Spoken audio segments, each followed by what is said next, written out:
There is so much to talk about today. I'm gonna try not to talk about all of it. Let me just put it that way.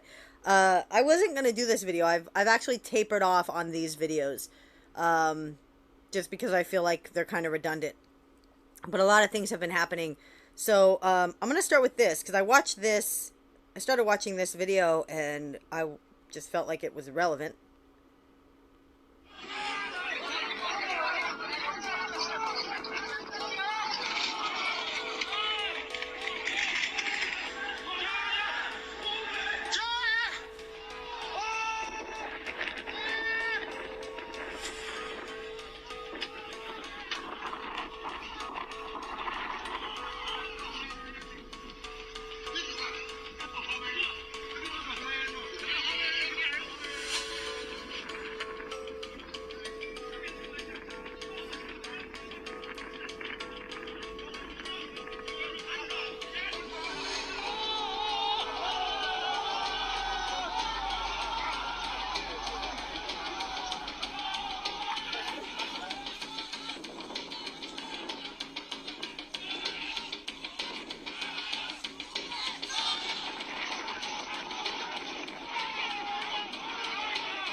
All right, so if that video wasn't intense for you, I don't know what's wrong with your sensitivity.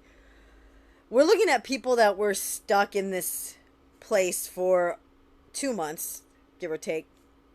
Um, Not able to go home, not able to work, not sure. I mean, I'm sure if they had somebody at home to connect with, then they kind of could keep updates going back and forth, but not sure what was going on. Um, some of them could have left pets at home that they had to try to figure out how to get them cared for, get people into their apartment to take care of things, um, communicating with landlords, communicating with employers, unsure of all the stuff going on, and all that chaos. And then to open these borders, it makes sense that they'd want to screen them either upon exit or entrance, okay? Because just to make sure. A simple temperature check. But if they were going to do like this whole drawn out process where you literally had to write your phone number, your name, where you came from, blah, blah, blah, that would take a long time. And if communication was not clear, then all these people didn't know that was to be expected. And in parts of this video, if you watch it, you can see, as you saw toward the end, the guy actually clashing with the police line. But But you can see as those people were moving across that bridge, you could see the line of officers. These people, as they left, or as they crossed that bridge, knew what they were approaching. And I'm not saying they were wrong. I'm just saying they knew. They were approaching a line of officers that were going to prevent them from getting across the bridge. Tensions are high. Emotions are high. Obviously, communication is a big downfall. And I have to say that just in general. Through my process here in this situation, it's been the same thing. The communication from the higher ups in my corporation has been atrocious. Are we being communicated with? Yes. The thing is that there are great amounts of delays, and then when the trickle down effect, great amounts of breakdown in communication. It leads to frustration, it leads to irritation, and it causes strain on an already difficult situation. So if these people were heading out thinking, we're just going to cross this bridge, we're done, we're finally getting out of Hubei, we're finally out of here, we're on our way out, and then they see this police line, they know in their mind, I mean, these people are Chinese, they know they're not getting across that bridge, and that is just going to, they're like, come on. And obviously they lined up. I mean, look at how many people were there. They were ready to leave. They were like, we're just doing this. We're out of here. We're done. They're opening the borders. We're free. Communication breakdown. Government control, because it's China. It's a communist country. They have a lot of control. We know this. No new news there. But even that, looking at the emotion leading to what these people did, turning over police cars, physically getting into an altercation with police officers, these are the things that a heightened emotion will do, and in their case it's justified. And why I say in their case, not necessarily violence, because I don't feel like violence is ever justified, but like, I know violence happens, I know that there's wars, I know that fighting has to happen. I'm just saying, like, I don't feel like it's a justified situation. I'm not getting into a debate of that. That's a whole other video. But in this kind of a situation, I don't feel violence is justified, if that makes more sense. So I don't feel their violence was justified, but I feel like their emotion and their frustration and their just lack of hope at this point is justified, because I cannot imagine. I did not leave Shanghai, so all the stuff people are facing in these random junctures, the 14-day quarantines, the airfare cancellations, the trying to get back, trying to decide if you want to come back, all this stuff that's been going on, I didn't have to deal with. I didn't have to, because God essentially told me to stay put, and I did. And so I've had to deal with some frustrations here, but all in all, I have had a very easy time in this situation. I've probably had one of the easiest, I will admit. The self-isolation is probably the hardest thing I've had to deal with, being away from people all alone. If I had a roommate or two and we were doing the self-quarantine and the isolation and all of that stuff, it would have been fine, because I would have had somebody to talk to and stuff, but I'm literally isolated. So that's probably the biggest struggle I've had. But in regards to what other people have faced, I'm not even remotely close to it. So in this situation, I can understand their frustration. Now, in another video I will show you, this is called an overreaction, okay? So we could see in this other video of the Chinese people trying to leave Hubei and just frustrated beyond all means of expression. Totally understandable. This person right here, overreaction, not necessary.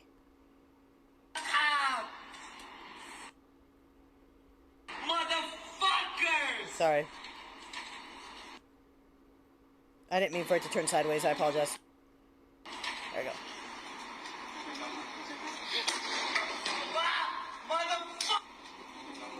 Alright, so this guy was told to put on a mask. That's it. I've been told that. And at first I didn't have one. Like I've told my story about that. Masks are hard to come by. But he was obviously trying to enter a building without a mask. And that's not going to happen. And if you've been in China any length of time, you know that's true. And you find a way around it. You figure out a way to make it work. You have food delivered if you don't have a mask. You find a way to make it work. I don't know if he was trying to get into a hotel, because it doesn't quite look like a mall. But there are some people hanging out outside, so maybe it is a mall. But he just has a total meltdown. And I can understand being frustrated, guys, because I've been like, I've said things like stinking China and stuff like that when I've just been very frustrated. And it's not China, it's me. I'm the one that is not culturally able to do some of the things that I need to do. And it's not China's fault that I can't do them, right? It's mine. Or I don't accept, like here, and I was just gonna say, when they're, okay, all that honking you're hearing, that is just them letting you know they're there. And in America, I don't know if you could hear the honking. I have my window open. But in America, when you honk, it's irritation. It's get out of my way, or look what you've done, or you've cut me off. It's a pissed off thing. So it's really hard. And I've been here over a year. It's really hard. I'll be riding my scooter and they'll be honking behind me. And I'm like, I get it. You're here. I get it. Just go. I don't need to hear the honking. But that's a cultural thing. I have lived my life. I have lived 39 years of life in America with hearing honking as a negative thing. So to hear it here, just kind of like, hey, I'm behind you. I'm coming up on your left. I'm going to pass you, kind of a, I'm here. Don't swerve over. Don't move, because people don't look in their mirrors. It's a different feel. So culturally, I know that I have an issue acclimating to some of the things that are culturally normal here. And that's part of having culture shock. That's part of dealing with all of this. I've chosen to come to their country and live in their country. That's all I can say about it. I am in China. So I need to do everything in my power to respect their culture and obey their rules, right? Because I am here in their country. I'm an American in China. I have not given up my American citizenship. I'm here on a work visa in China. So this person obviously got fed up. And his response is to throw something at the worker who is just doing his job.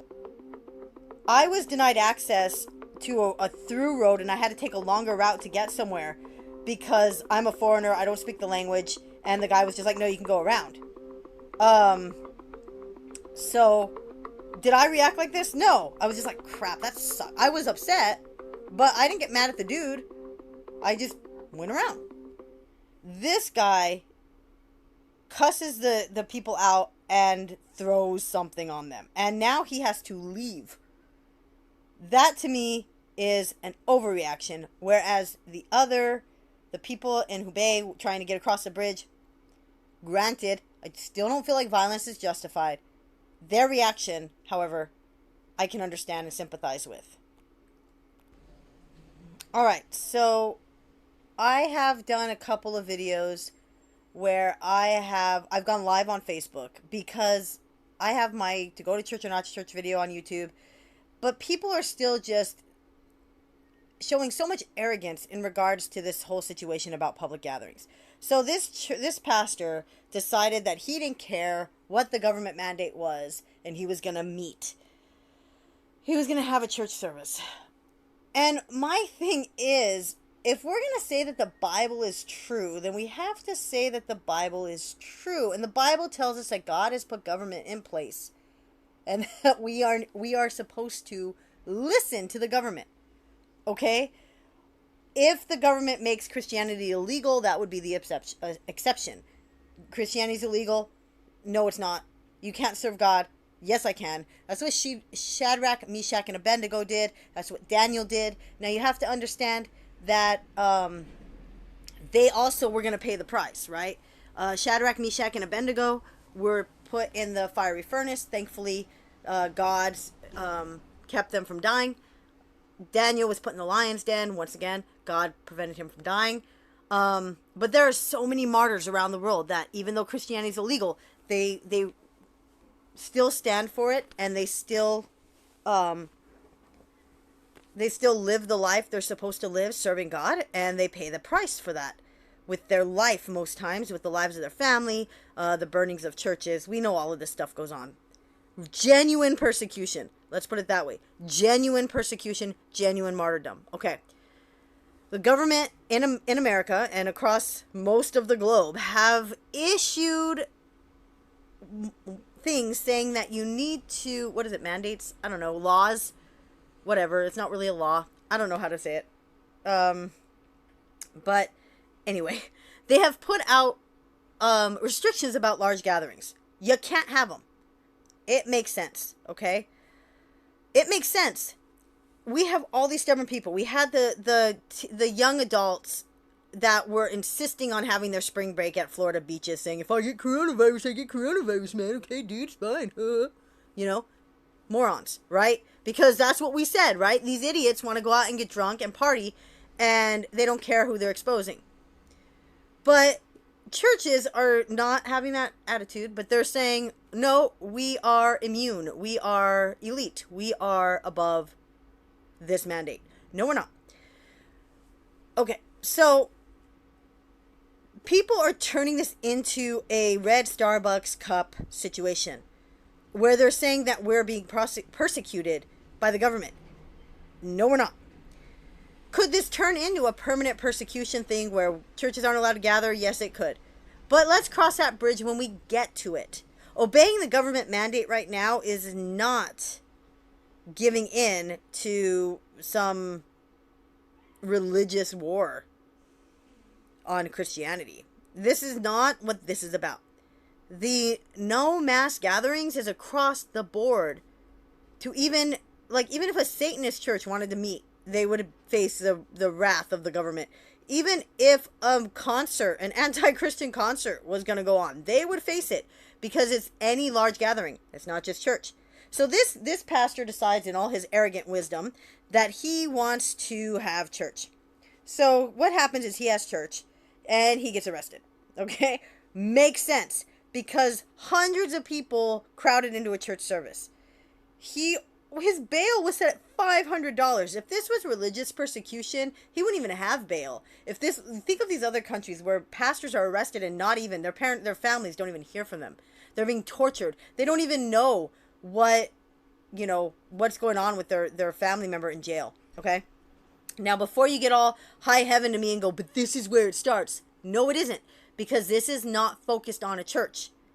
If someone had rented that church building and had a gathering of that size, they would have been arrested as well. It is not focused on Christianity. Don't make it about Christianity. All this is going to do is give the government fuel to throw on the fire later when they want to fight against us. Remember that time when we were trying to prevent coronavirus and the churches were rebelling and refusing to give in, and they caused some of the spread because they kept having their meetings? That's why we want to stop church meetings. I mean, we're just giving them fuel to throw on the fire. We are not giving up our liberties. We are not giving up our rights. We are just honoring the fact that no large gatherings are supposed to happen across the board with anybody of any stature of anywhere. And we are respecting and keeping our community safe while still providing light through social media. We are not being told as Christians that we cannot have a small group gathering. We're not being told that we can't do small groups in home and worship. We're not being told that. 5 people can get together at a house and worship God and have a church service. We're not being told that we can't share our services online, that we can't go live online in social media and still have church service. We're not being told that. Churches aren't being told that they cannot collect tithes or offerings online.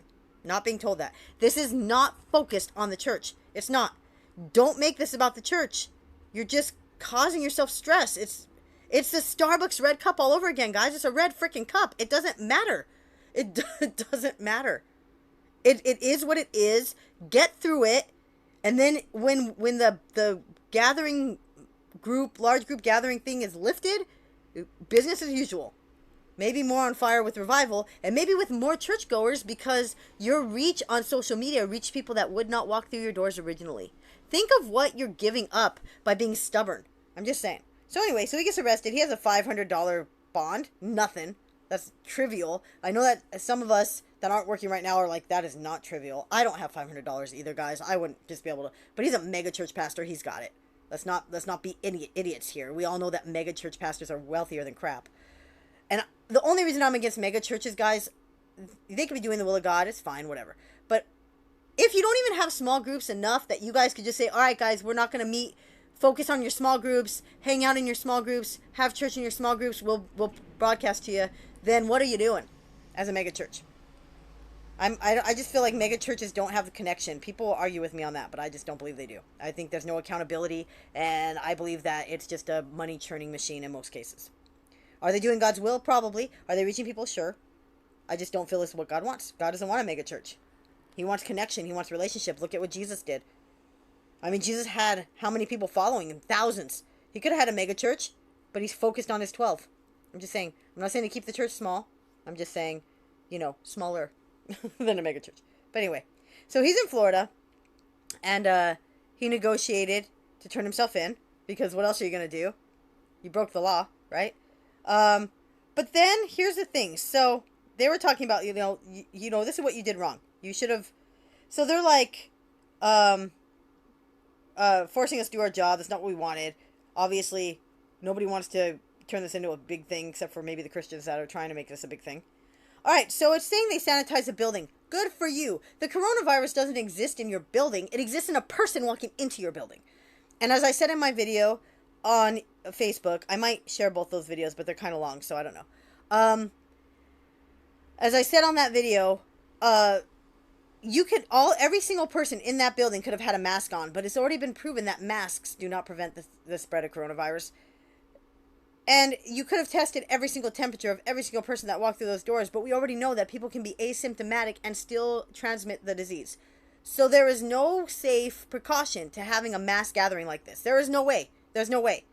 There is no way. And I guarantee you they did not give them all masks, because it doesn't say that here. We gave them all masks. No, you didn't. It doesn't say that. We checked their fever. No, it says the church has said it sanitized the building. And now he's saying that it's religious bigotry and hate, because he broke the law that was for everybody, not just for Christians. Everybody. He broke I keep calling it the law, but they're saying, what is it? I don't know. I guess it is. It's like a temporary law. Yeah. I don't know. I'm not that good at that. So it says a live stream. They could have just live streamed. And then he's like, it's totally blown out of proportion. No, it isn't, dude. No, it isn't. You are not allowed to have large gatherings of people. You stubborn person. You are not allowed. No one is. No one. You are not above the law. As a Christian, we have to obey two laws. God's law and the law of man. The one that supersedes all of them is God's law. And does God's law say put people at risk? Does God's law say break the law because you don't agree with it? No. If the law is contrary to God's word, then by all means you don't need to follow it. If the law is not contrary to God's word, and following a quarantine mandate for a short period of time is not against God's word, you're keeping the community safe, you're showing respect for the community and for the government, you're just breaking the law to just be a butt. This is the arrogance I was talking about, the pride that Christians are showing right now. This is what I'm talking about. It is not religious bigotry and hate. It is not. This is why we look bad. This is why when people want a Christian to come to church, a non-Christian to come to church, and we're like, hey, come to our church. They're like, hey, aren't you the church that refused to quarantine and not have mass gatherings during the coronavirus? Yeah, I'm not gonna be a part of that. And then, like I said, think of the reach social media would have. So now, what reach do we have that this is religious bigotry and hate, when the rest of the world can look at this and go, no, because everybody has to not have a mass gathering. It's not just focused on you, but yet you want it to be. Just like the red Starbucks cup. That was not a slight against Christians, guys. The red Starbucks cup was not an anti-Christian sentiment. It was not a we hate Christians and we hate God and we hate Christianity and we hate Christmas. That was not what that was. It was a red cup for you to drink your coffee out of. That's all it was. This is a mandate to keep people safe. That's all it is. It is not religious bigotry. It is not an attack on Christianity. It is not us giving up our liberties. It is a safety measure. That's what it is. So, please comment below if you'd like to. Please share my video if you'd like to. If you made it all the way through this video, thank you very much. Be safe. Be smart. Please don't make mountains out of molehills. We don't need that right now.